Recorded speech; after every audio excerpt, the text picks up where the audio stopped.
Don't sit under the apple tree with anyone else but me. Anyone else but me. Anyone else but me. No, no, no. Don't sit under the apple tree with anyone else but me.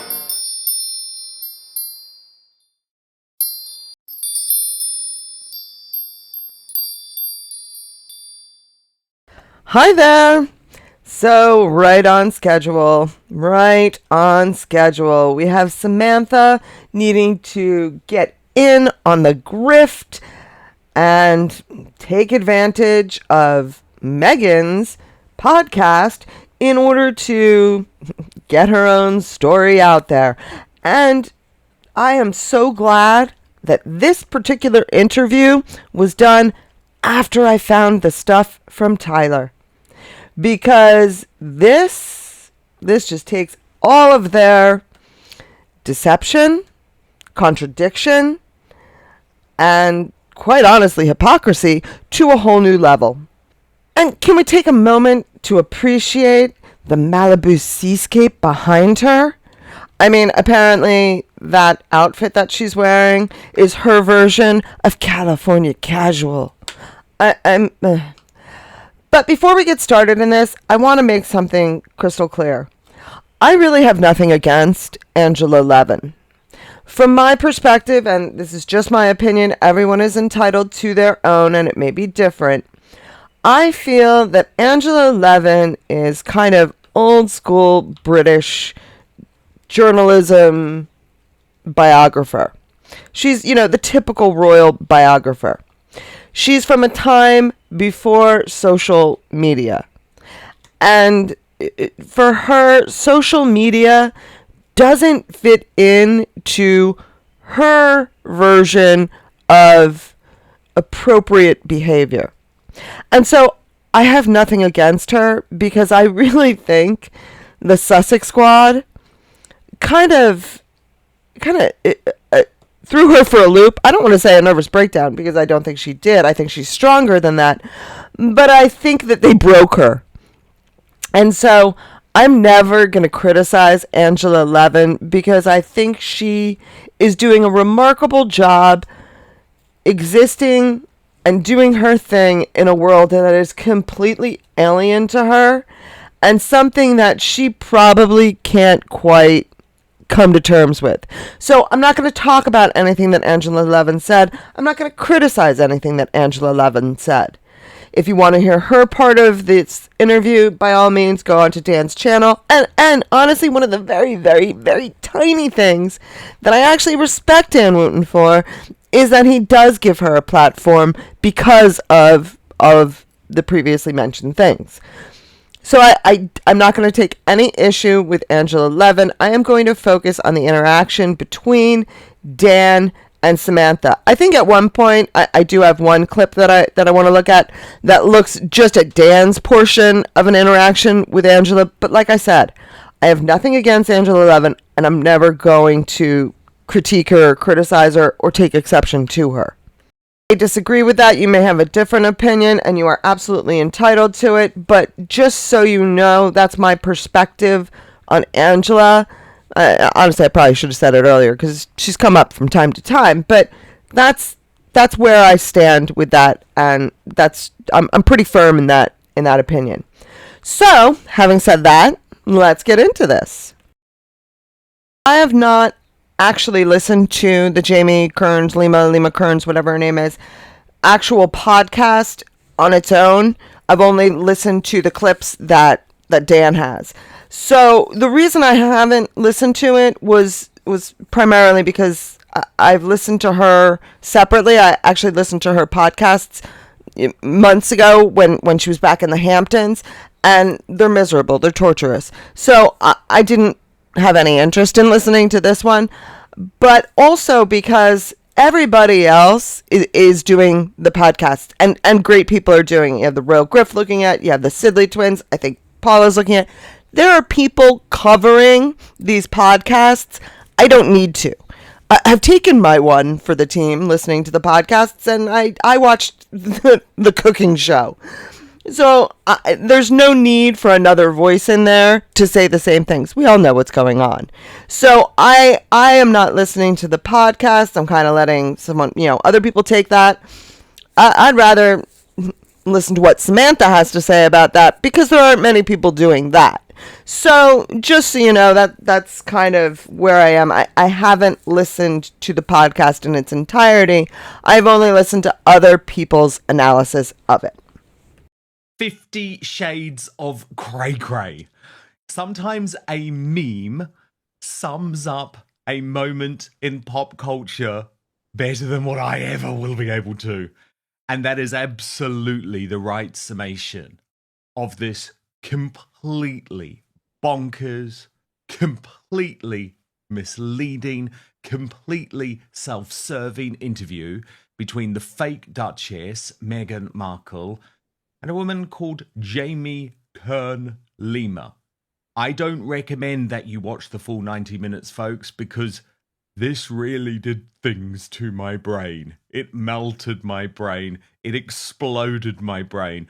But don't worry, as ever, we've done the public service. And today, Royal Mastermind Angela Levin and Meghan's sister, Samantha Markle, join me to provide the truth about her at times quite vile spin, which includes, no surprises, attacks on the royal family and attacks on the Markle family. Now, listen, I think Megsy is cray-cray. I frequently made the little bat emoji, the little poo emoji, and followed it by cray-cray in describing Megsy. But there is, for me, a difference, and I may be the only one, and I understand if people disagree, but for me, there is a difference between me, a YouTuber, a tiny YouTuber that has very few people listening to her, and a female at that, and Dan Wooten going on his very large platform as a man and calling a woman cray-cray. And I'm not a feminist. I really am not. But even I get the heebie-jeebies when he does this. I find it disturbing. It comes across to me as bullying. And I understand you might see some hypocrisy in that. But for me, there is a difference in, Goliath sitting there, tapping at Megsy, and Dan Wooten battering her like a piñata. And that's what I see this as. And so for me, that bothers me. And like I said, there's not a whole lot that I respect about Dan Wooten. So it's not a shock that bias might come into my interpretation of it. But really, I think he crosses lines. And speaking of him crossing lines, the ridiculousness of this man going out there and saying that Meghan is self-serving in her interviews, or that she, has mouthpieces speaking for her, when he hosts as the Markle mouthpiece the equally self-serving Samantha. I just don't understand how this man doesn't see the Markle crazy train is not going to go on forever. And what he is doing in the interim is destroying any potential for future credibility. And you know what? When this whole crazy train does eventually derail, and by the whole crazy train, I'm talking the Markles, Megsy, Harry, Lady C, the whole bit, I hope someone goes back and looks at his books and sees the amount he made from YouTube versus the amount someone must be paying him to do this, because you don't throw away all hope of future career credibility as a journalist unless your bank account is so heavily padded you don't have to worry about money in the future. Now, that's just my thoughts. Again, my speculation, my opinion. Do your own research and form your own conclusions. But let's kick off with, I think, a summation of just how bad it is that Meghan continues to choose to be interviewed by her BFFs. Because the first question, without a hint of any irony, is a repeat of Tom Bradby in South Africa. Watch. People also have this question for you is, Meghan, how are you? And are you okay? That's so kind. I am. I'm better than okay. How are you? I know you always make it about me. Today, which by the way, I just have to say, you are the most generous friend. You show up for your friends. Today, I just get to talk about you, which I'm excited about. But how are you doing? There's so much going on. Okay. I know I said I didn't want to comment on the podcast, but I'm not even a little bit kidding when I say I had to stop there because I had heard enough of the Jamie and Megzy interaction. And I only just started this. I mean, can anyone actually take them seriously at this point? I mean, no interest in defending Dan Wooten, but my goodness, he's right. That's how they start out, which tells me I don't think either this woman is trolling Megzy, which is possible, or she doesn't know who she's dealing with at all. And this constant, I mean, I can't even begin to ad nauseum describe the way that they are pushing down our throats that Megzy shows up for people.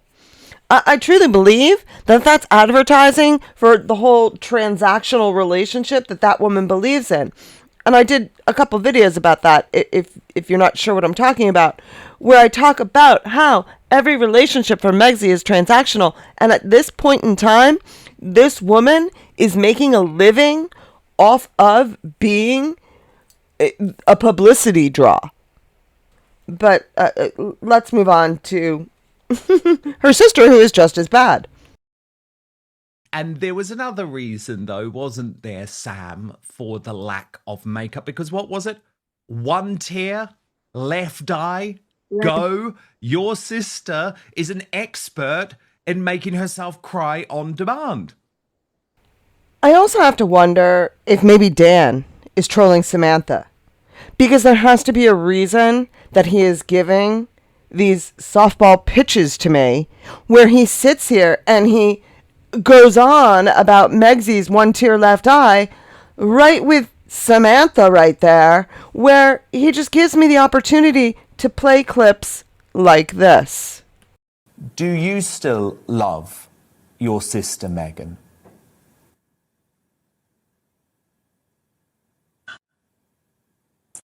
It's really hard to love somebody who has caused so much pain to so many people, especially our dad, through 2 heart attacks, and watching her do this to the royals. You know, I always said I could unconditionally love anybody, especially family. But God, do you know, your neighbor comes through your house and runs you over while you're on the couch. Do you still have fluffy feelings? Do you still like your neighbor? I mean, how can I know? I can't say I can love somebody who is so unbelievably cruel. All you Markle minions who come and you leave nasty comments on my videos, which are great fun, by the way. I don't mind them a bit. But I do hope that occasionally you actually listen to the videos, because I think if you did, it would really open your eyes to the people that you are defending. Because you cannot tell me that clip was not the same one tear left eye as Megzy. The tears started on a dime, and guess what? They stopped on a dime. Exactly. And did you catch this? What really stuck out for me now was hearing, her suck up BFF interviewers, ask her if she was okay, which takes us back to the African poverty thing for the documentary she was doing. And she said verbatim, I'm glad that someone asked me if I was okay, or nobody ever asked me if I was okay. So this felt very scripted. It's like, did she need to tap back into this and say, now make sure you ask me if I'm okay, so I can do the one to your left I go and say I am. Thank you. Oh, and One of the things that I hate the most, and I'm totally serious about this, one of the things that I hate the most about the Markles is that they make me defend Meghan. They make me do it because they're so blatantly inaccurate that the only thing I can do is go back and say, well, no, she didn't. Right there, she just said, she almost said verbatim, and she says it nice and vague so that she's just giving this impression. But no, all Meghan said was, thank you for asking, which is what just about anybody would say in that situation. So, no, it's nowhere near the same manipulative thing as, well, nobody ever asks me if I'm okay. That's much worse. And don't even get me started on the number of times Samantha has done the exact same thing when discussing her father's illnesses and someone asking about him. This video would be 10 hours long.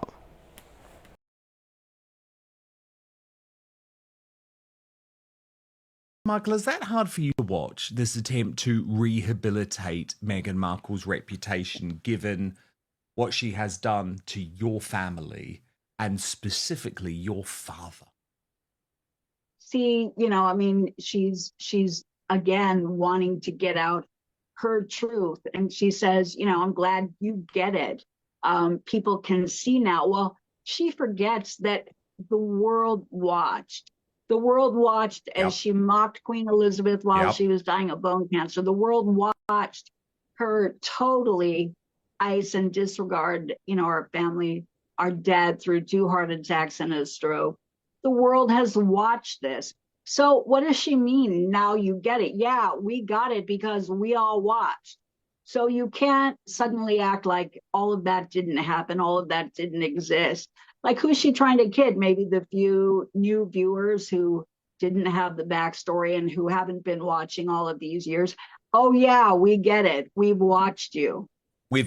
Now, I'm going to skip past the ridiculousness of Samantha criticizing Meghan for getting her story out again and the hypocrisy that is for Samantha on her, 100th retelling of the tale? The hypocrisy of that, I just sound like a broken record. So you've all heard it before. You know it. You see it. Instead, I want to focus on the much more devious aspect of this, which is the manipulation. Because here we are talking about Samantha Markle and her reaction to her sister. In theory, if we are to believe Samantha Markle and the long ad nauseum list of grievances that she has with her sister, there should be enough of Samantha Markle's story alone that she doesn't have to keep bringing up the royal family. I mean, that's presumably what Angela Levin is there to do. Samantha could just stick with her own family and her own issues with Meghan and not go into this. She doesn't. The reason she doesn't is because she wants to incite those feelings, especially in Dan's followers, those feelings of, I'm on the same side as the royal family, so if you love the royal family, you're going to agree with me. This is very devious, it's very intentional, and it's part of the reason that followers of Dan Wooten and Lady C, it's why they continue to swallow this bullshit. Because she's stacking the deck in her favor so that they will keep following her bullshit. It's manipulative. It's getting the listener to associate the Markles with the royal family. And I know this is going to be very hard for Samantha to realize, and Junior, but not everybody is out there trying to be a member of the royal family. And nobody considers them to be a part of the royal family. And so there is that association. She has to keep bringing it up because people don't make it automatically. So she has to keep manipulating the narrative and manipulating the listeners to make that association between her and the royal family. She is just so jealous because I'm a member of the royal family and she's not. And that's the way it goes.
Now, you can see there, I took out the audio. It's not important.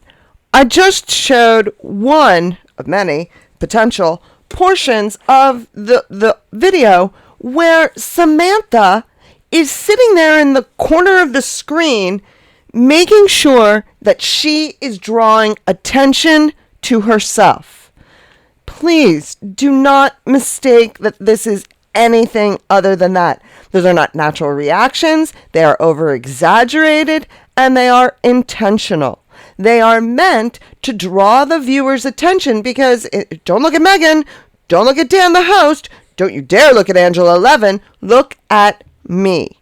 And it's the same thing we see with Megan, right? How often do we see, Megan's look at me, look at me, look at me. Same thing. Samantha does the exact same thing. And when you see it all kind of together in that little corner there, sped up, you can't ignore it.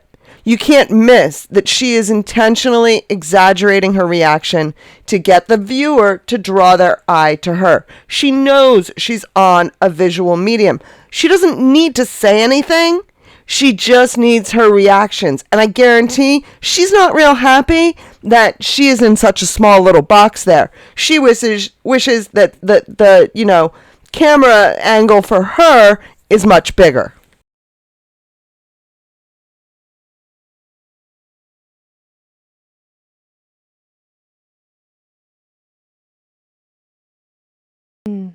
Or this is really good insight. Now, of course, that is completely rubbish. That is completely untrue because what we have seen now for a number of months is Meghan's social media is totally dictated by what she wants to counteract, either in the online media on shows like this, or if there is criticism in the mainstream media. How often do you hear from these trolls? I mean, on your social media accounts? I shut it down so I don't see their mentions, because it got to the point where they were always mentioning me, trying to, flag themselves and get attention and say horrible things and Photoshop and create things to villainize or criminalize me. I just thought, that's not real. And for people out there who are bullied in cyberspace, especially young people, I want to say you really can't give that legs. You can't give it breath. It's not real unless you allow it to consume you and you make it real. Samantha, what about this idea of trying to paint Harry as the slay the dragon hero? Yeah, exactly. First of all, she's not a princess from what I've been hearing. She hasn't been given that title. Second of all, I think it's, and this is my opinion, it's really bizarre and sort of a deviation from reality, in my opinion, that she would say we built such a beautiful life.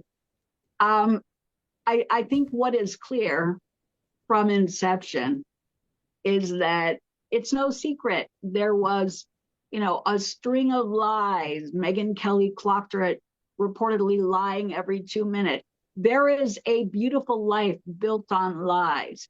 First of all, about how she was raised. She wasn't raised a poor child. She is not Yes. Cinderella. And there's a repeat in this Secondly, interview, by the way, Sam, because I wanted to ask you about this. This is a good time to do so.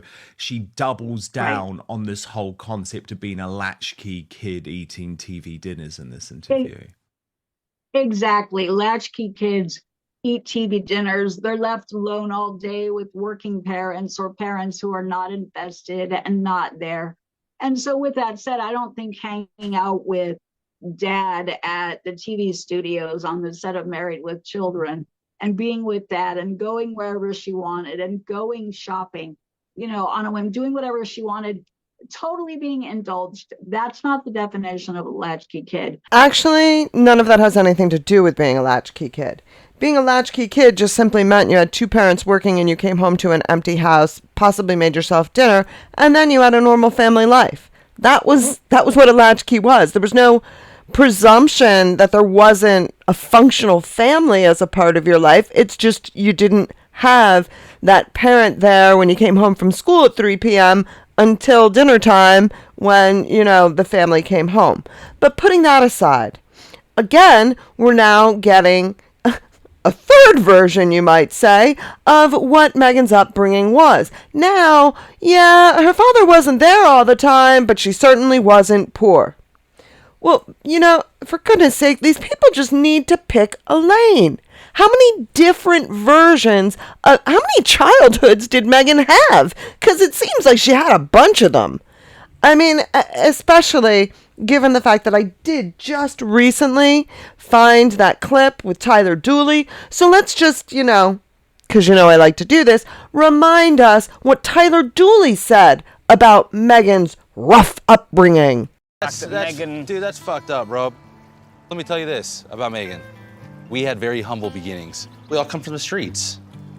Even Megyn, where she grew up in West Hollywood, where we all grew up, it's not a nice place. My grandfather, he worked so hard for my whole family, my whole life. You know what I'm saying? He raised her and put her through school, got her into acting. You know how hard it is to get acting gigs in LA? Oh, totally, man. That's fucking hard. And obviously he should have been there to walk his daughter down the aisle, but he's her father. He loves her more than anything in the whole world. And not for nothing, because goodness knows I'm kind of losing track, but didn't Tyler grow up in Oregon? I mean, the idea that he grew up in LA too, that's not really my understanding, but admittedly, I could be way off on that. I lost track of where Thomas Jr. might have grown up, raised his family, whatever. I'm just saying, I don't think Tyler grew up in LA. But we go on. I mean, I would say that the impression that Tyler gives about Megyn's upbringing and her childhood is vastly different than even the description that Samantha just gave now, or any of the descriptions in the past, say from Mr. Markle or Thomas Jr., where she was eating at 4-star restaurants for lunch every day. Do they not see the inconsistency, or do they think we don't see it? Because let me tell them, if there's any doubt, we see it. We see the inconsistencies. You're not fooling us anymore. But I think what's also important is this, quote, beautiful life that she is spewing that they've built, in my opinion, based on lies. And how would Harry feel about that? He's proud of everything she does. Is he proud of the lying? She never worked for the embassy. That was a lie. She did a 5-week study program that dad paid for. So I'm assuming that when she met Harry, she, beefed herself up. She gave him the pitch of a lifetime. probably, and said that she worked for the embassy, that she was self-made, that she got grants and scholarships, none of which is true. So in retrospect, how would Harry feel about that beautiful life based on lies? I just think these little PR attempts and having Jamie or whoever she knows will step up to the plate and suck up and try and rewrite history. I think that's a leftist thing. Totally. Rewrite history as if all of the new people watching will never know. Totally. And the As others if we're stupid. hopefully in her mind have forgotten. As if we're totally stupid. Again, stunningly, I have to agree with Dan Wooten. Yes, you're treating us as if we are stupid, and we're not. We hear you, and we see you. But again, let's take that out of it, and let's focus on the manipulation. Because there's a reason she's bringing up leftists and woke. The reason she's doing that is because the majority of the royal supporters are going to be the more conservative ones. They're the older ones. They're more established. They're the Republican ones. And because of that, that's why she always brings up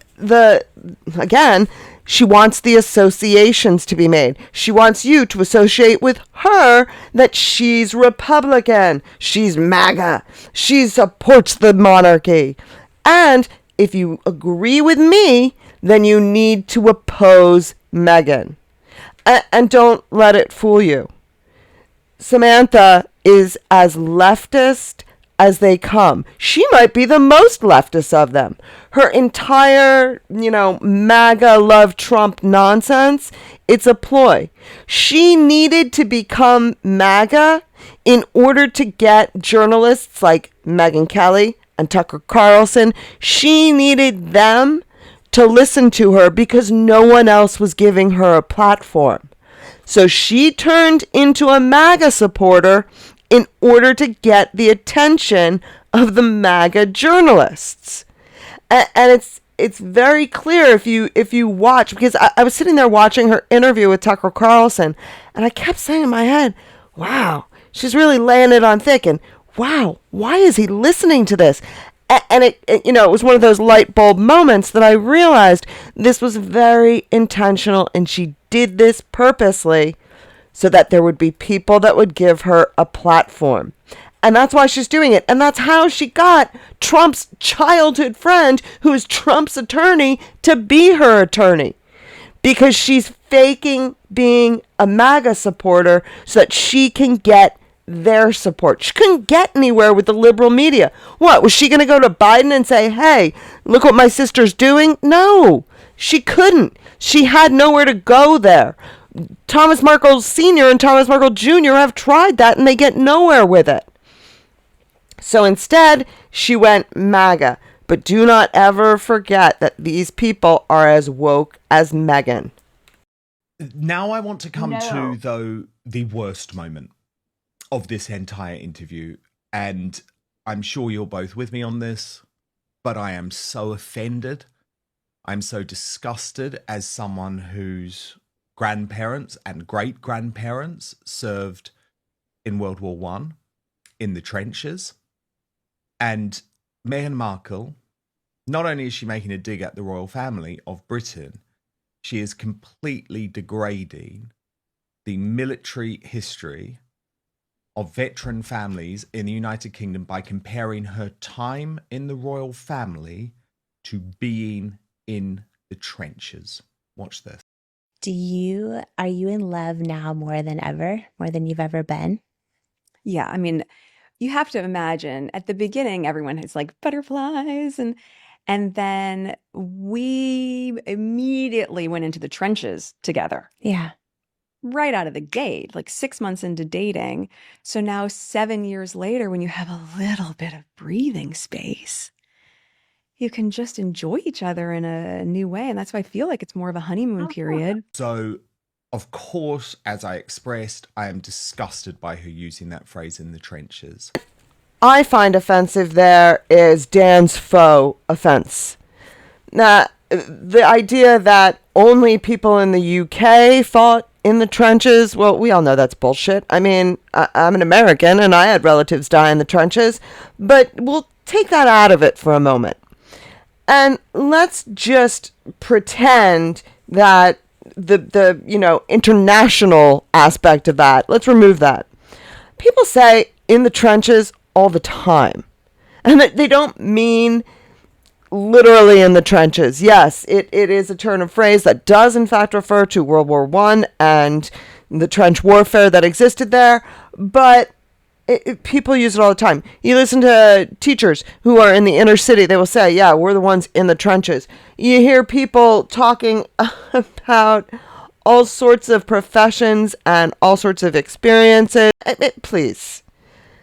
The fact that he is trying to make this something is, again, the manipulation. He wants the older generation to connect this to their even closer family members that lived and died in World War I, in trench warfare, and he wants them to, once again, feel the outrage and feel his faux offense.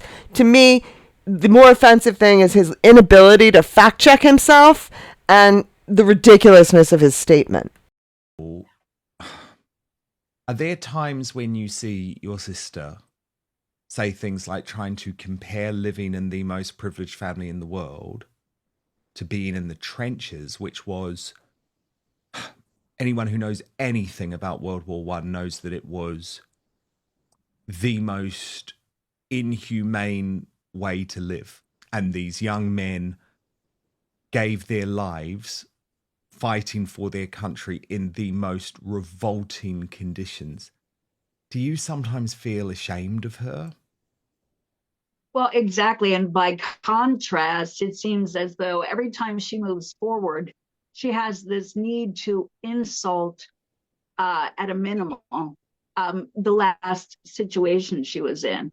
For example, saying that she was a latchkey kid, insulting, dad's 40 years, blood, sweat, and tears, working in television, winning Emmy Awards, giving her everything, indulging her. Trevor Ingleson saying he felt like gum on a shoe, him giving her everything. King Charles said he felt like an ATM. So this life of private jets, royal treatment, suddenly is minimized to the trenches. We were in the trenches together.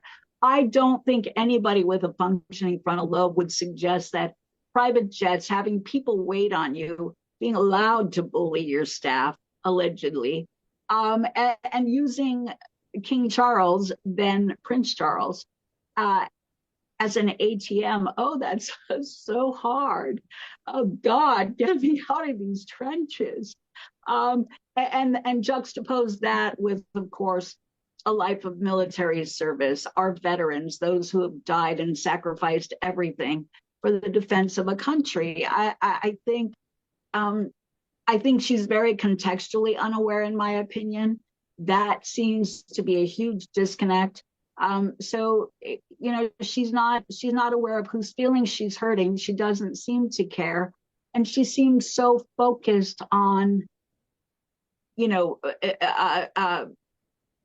pointing out how hard her life was and how rejuvenated she is. This is like their freedom flight. Totally. It's like everything's great now. Everything's great now. As if we don't have eyes. As if we don't see Prince Harry's face at the Time 100 event when he is reduced to her bag carrier and is losing the will to live. It's like we see that with our own eyes. That's why there's this massive PR campaign. Now, what Dan said right there is actually really important. And the reason is that he said there the story of, oh, poor me, about Harry. And the reason you have to take note of that is because it's starting. Well, it started a while ago, but it's becoming more obvious. And that is the rehabilitation of Harry. And if you don't want to believe that it's happening, that's entirely up to you. I'm telling you, though, that the signs are there. I mean, they're right in front of our eyes. Why is Dan saying, oh, poor Harry, he's lost the will to live? Well, because it's going to bring about sympathy for Harry. Why do they want to bring out? I mean, think about the people that they've spoken about just in the brief clips that I've shown you. We have sympathy for Harry, sympathy for King Charles, sympathy for affection for Queen Elizabeth. All of these things are being very carefully orchestrated because behind Dan Wooten is who? Well, it's Lady C. And Lady C is a palace mouthpiece. I mean, when I saw the way that her eyes lit up talking to Tyler Dooley, it's very hard for me not to see that she wrote the Markle script at that point. And she wrote the Markle script for the benefit of the palace. And nothing about that is changing anytime soon. Why do the Markles have to look good? So that the palace doesn't look bad. Do you understand that? That it protects the palace, that the Markles look good because then there's still only one bad guy, and that bad guy is Meghan. I mean, we saw it when the, Santa Bali thing first broke. Right away, Lady C was out there saying, look at this is all Meghan's fault. And it's becoming so obvious that it can't be ignored anymore. The palace is rehabilitating Harry. I don't believe he's even in the United States anymore. Granted, that is my supposition, that's my belief, that's my opinion, and I understand not everyone may share it. But if he is in the UK, and if he's not interacting with Meghan, think of the depth of the deception that's going on. And that explains why we are getting this new storyline that Harry's the good guy. Harry's just the abused spouse. I mean, he's reduced to being her bag carrier, and he's lost the will to live. Oh, head to the forehead. Oh, poor man. Yeah, I'm not buying it. He's just as guilty, is just as much involved in this crap, and he is just as much being rehabilitated by the palace. And if you're a royalist and you don't ever want to see Harry on that balcony again, now is the time to speak up, because it's not that far off. This interview was grim and weird, and I think probably the most bizarre moment was when it almost turned into some type of crappy reality show where Jamie Kern-Lima produces a letter from Harry and the children, which isn't a particularly emotional or heartfelt letter, but they're trying to turn it into a real moment. Let's just say it falls flat on its face. Watch. Your eyes are sparkling right now. Oh. You have a letter from him? I have a letter from your husband and your kids. Oh. It's actually from them. Was this in the press also? Via him. Did this? No one's ever seen this before. Okay. And I would love to share it with you. And if you feel comfortable. Is this from this morning? Share it with all of us. Oh. From Archie and Lily via Papa. We love your cooking. We love your pancakes. And we love, love, love your hugs. You're the best mummy and we love you. Now, I think I've shown tremendous restraint, not really commenting on what Meghan is saying. As I said, other people are covering her podcast, but I can't resist. At this point, what she's doing there is she's using her children to merch her material, her as ever. She's letting all of Jamie Kern-Lima's audience know she's got pancakes out there and her kids love them. Like, it's sickening.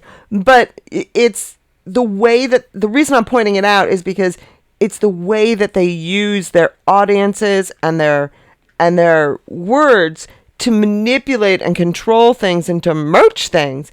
And that's why I think it's important to point out, because all of these people do it all the time. So the more you see it, the more I point it out, the more easily you'll recognize it when it happens in another instance. Now, it also gives me an opportunity to suggest something, and this is, I'm not looking to gain anything out of this, but when I saw the what is it there, Meghan's shop list that she has attached to her Instagram or whatever, I clicked on it at one point, and And I looked at the site, and I had a thought, and I'm running it by you. I'm not married to the idea. It's just a very simple one. I was thinking of signing up for one of those accounts. Not that I want you, and the reason I'm telling you that this was my idea was because it would have to go on my site in order for me to apply for it. And I don't want you to think I want you to buy anything. That's not why I'm doing it. I wanted to sign up for it to see how it works. And I don't want to get anything out of it. And maybe I'd put things on it that are so ridiculous and ludicrous that I know people wouldn't buy it. Maybe that's a way of doing it. But I just wanted to see how that Shop My, I think it's called, or something, or My Shop. I wanted to see how it works. And in order to really see how it works, I would have to apply for it, in which case it would have to go up on my site. So I'm throwing that idea out there. But I can't stress enough that I don't expect anything out of it.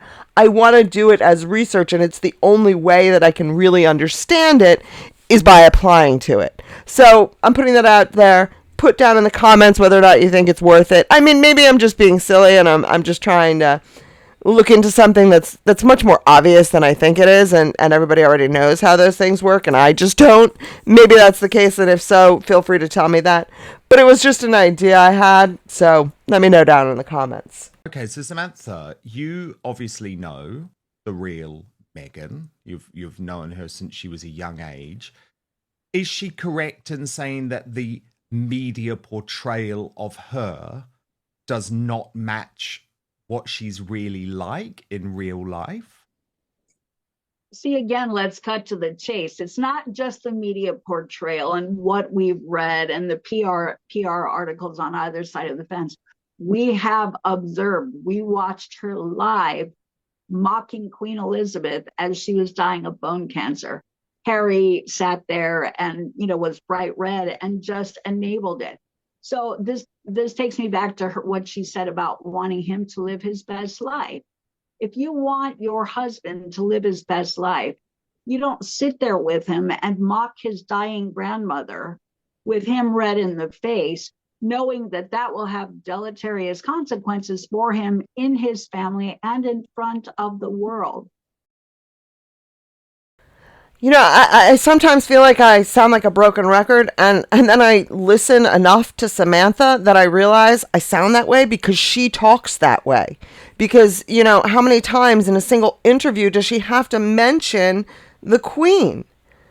But anyway, the issue that I have with what Samantha's saying right now is, if yes, she's absolutely right. If Meghan was a caring and compassionate person, then obviously no, she wouldn't treat her husband the way she has, and she wouldn't have done the things she's done because she'd be worried about Harry's relationship with his family. Well, would Samantha be out there still doing these PR interviews that do nothing but destroy any potential for a relationship between Thomas Markle Sr. and Meghan if she loved and cared about her father?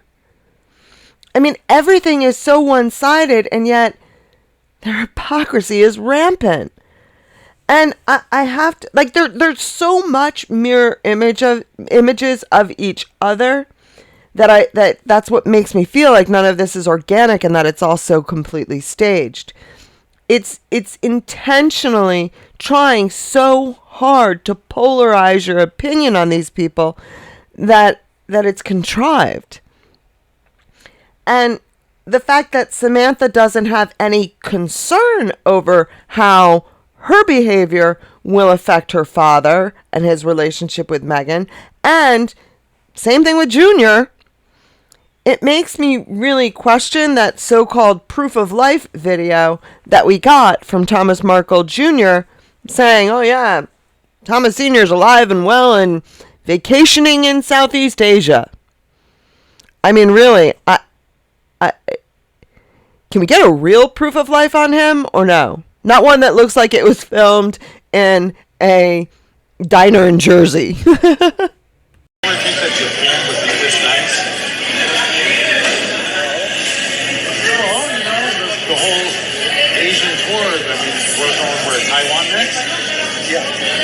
Taiwan. But I never thought Japan was this nice. This is just amazing. Taipei. Yeah, Taipei, yeah. Are you having a good time? I had to make this video so people knew that you were still alive, and I wasn't doing weekend at Bernie's with the springs and the arms and stuff. Yeah. So here's the proof, everybody. And I've got to put this to you too. There's also a moment where she claims that she has not been a Markle since her wedding, even though that was something she only chose to reveal on Netflix very recently. Watch. Megan Sussex. Yeah. Yeah. Great. Now I heard there are Sussex chickens, and I need to get a couple of Sussex chickens to add to my flock. I'm so excited. Got my girls. Yeah. And so do you use Markle anymore? No, not since I got married. Not since you got married. Mm-mm. Yeah. Good to know. This is what everyone wants to know. Right. Okay. Sam, is your father hurt by that? I think even my grandmother from the grave would roll over. I mean, what's so funny is that, people can use any name they want. She's got a brand, but it doesn't seem like she gave up Markle as her brand. She just doesn't want it as her family name. And yet, when we talk about family name, what happened to Mountbatten Windsor? Because Sussex, from my understanding, is a township. It's not a title or her name. So all of a sudden, when she said she wanted to have the same name as her kids, her children or alleged children were not born Sussex. The family name is Mountbatten. Indeed. And again, I mean, nothing that they say makes any bit of sense. Because what Samantha's saying here is her grandmother, presumably Doris May Markle, would be upset that Meghan is taking on her husband's name and giving up the Markle name.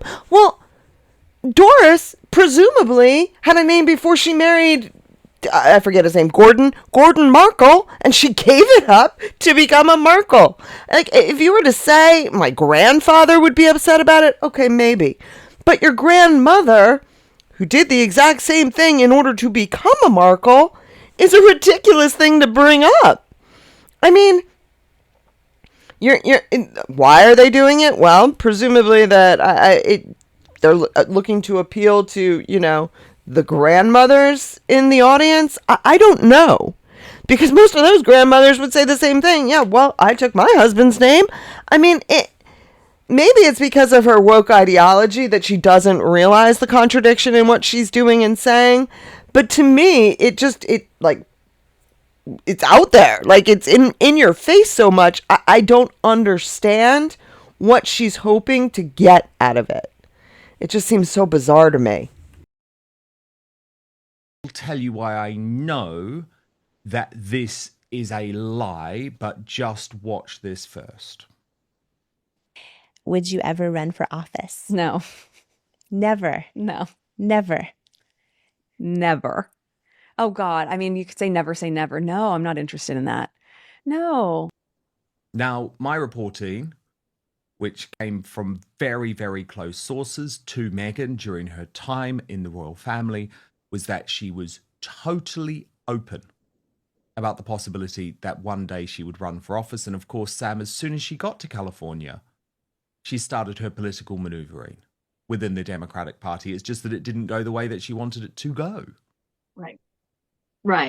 I think the same is true of the Spotify deals. I mean, all of these deals, and Spotify executives said what they said. They had certain words for her. We all saw them. Talentless, yada yada, grifters.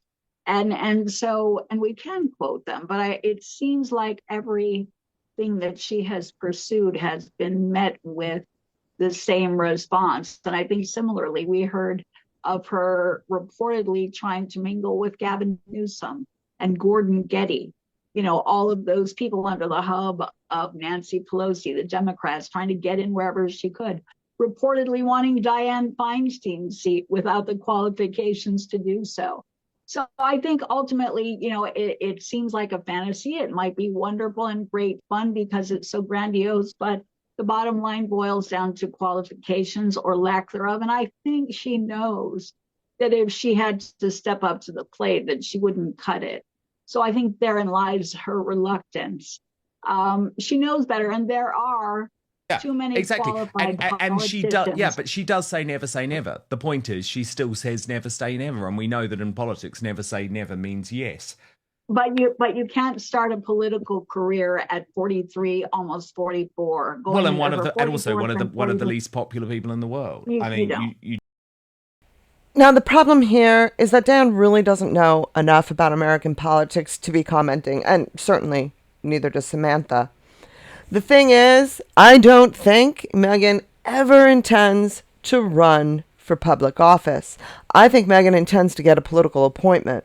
And when Samantha claims that Meghan didn't get anywhere with Gavin Newsom or Gordon Getty, she's being disingenuous, or she just really doesn't know what she's talking about. I'm not sure which it is. It depends on whether or not you consider Samantha and Meghan to still be working together. If you believe that they are, then Samantha's being disingenuous. If you believe that they aren't, then Samantha is just ignorant.